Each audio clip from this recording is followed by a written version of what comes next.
Good morning, ma'am. I'm Julius Galicino, your for today, and I will discuss the waves of nationhood, Treaty of Westphalia, and sovereignty expanding of the Americas. The Treaty of Westphalia and the principle of sovereignty. The Westphalia area of the northwestern Germany give it name treaty that ended the 13 Years' War. One of the most destructive conflicts in the history of Europe. When did the 30 Years' War begin? Through the struggles of the 30 Years' War interrupted some years earlier, the war is conventionally held to have begun in 1618, when the future Holy Roman Emperor, by Ferdinand II, attempted to impose Roman Catholic absolutism on his domains, and the Protestant nobles of both Bohemia and Austria rose up in rebellion. What was the 30 Years' War? The 30 Years' War was a series of wars fought by various nations for various reasons, including religious, dynastic, territorial, and commercial rivalries. Its destructive campaign and battle occurred over most of Europe, and when it ended with the Treaty of Westphalia in 1648, the map of Europe had been irrevocably changed. Who was the Holy Roman Emperor during the first half of the 30 Years' War? Ferdinand II, the Holy Roman Emperor, in 1619 to 1637. He served for 19 years, and the King of Bohemia was the leading champion of the Roman Catholic counter Reformation and absolutist rule during the 30-Year Wars. What treaty ended the 30 Years' War? The 30 Years' War ended with the Treaty of Westphalia in 1648, which changed the map of Europe irrevocably. The peace was negotiated from 1644 in the Westphalian towns of Munster and Osnabrück. The Spanish Dock Treaty was signed on January 30, 1648, and the Treaty of October 24, 1648, this is the Feast of Westphalia, comprehended the Holy Roman Emperor Ferdinand III, other German princes, France, and Sweden. Some scholar of international relations credits the treaties of providing the foundation of the modern state system and articulating the concept of territorial sovereignty. And this picture is the Feast of Westphalia, the day of Feast of Westphalia, October 24, 1648. All friends are have agreement or settlement of their peace. What led to the end of Denmark as European power? Near the beginning of the 30 Years' War in 1625, King Christian IV of Denmark saw an opportunity to gain valuable territory in Germany to balance his earlier loss of Baltic province to the Sweden. But Christian was defeated, and the Feast of Lubeck, 1629, finished Denmark as a European power.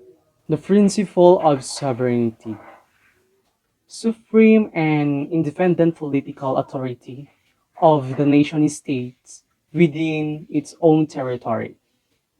Second, the principle of sovereignty of the states and the fundamental rights of political self-determination. Third, the principle of legal equality between states, expanding the system of the state, system of the Americas. Colonialism is the economic, political, and social domination of the people within a territory by another country.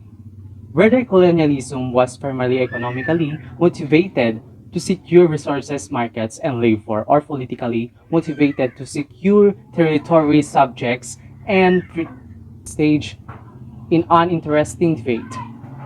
But regardless of which it was, colonialism serves both purposes well. The three wave of colonialization and nation state building. The first wave of colonization, the exploration, French, English, Spanish, and Portuguese. Settlers migrated in a large number, primarily of the Americas. The British treated North American indigenous population as over sovereign state. Treaties were used to justify and age of legitimize land grabs from Native Americans. England negotiated treaties with the Native Americans, although the treaties never granted equal benefits. The North American colonies and settlers prospered, setting up a plantation system based on slave labor in the south and of North America and small farms and industries in the north.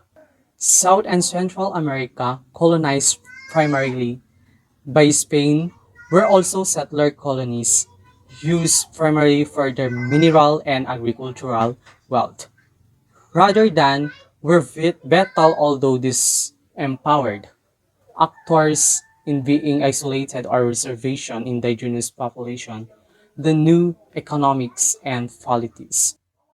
The southern plantation system, rich landowners and landlords, usually colonies maintaining large land holdings, using slave labor and poor tenants farmers.